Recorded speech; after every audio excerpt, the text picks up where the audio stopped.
E marta e 18 marsit shënoi nisjen e pelegrinazhit në kishën e Shnandot në Laç, që prej orëve të para të mëngjesit, qindra besimtarë të ardhur nga qytetet të ndryshme të Shqipërisë ju drejtuan këtij vendi të shenjtë, duke adresuar lutjet e tyre për shëndet, paqe dhe begati në familje. Na vim po të martë, e frekventojmë këtë kishën e Shnandot.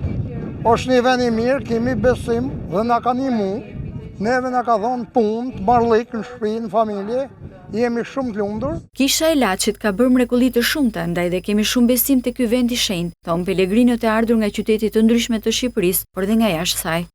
Lutem për kalamajt për herë të parë, për kalamajt e mi, atëherë për gjithë njerëzimin mbar, Zoti i ruajti i bekoft. Pelegrinët për 13 martaresh do t'i drejtohen kishës deri në 13 qershor, ditën kur dhe kulmon përfundimi i këtij pelegrinazhi të përvitshëm. Për mbarvajtjen e ritualit fetar është hartuar një plan masash nga policia në bashkëpunim me Bashkinë e Kurbinit, ndërsa që të martën e parë u vure një trafik rënduar në rrugët që të çojnë drejt kishës.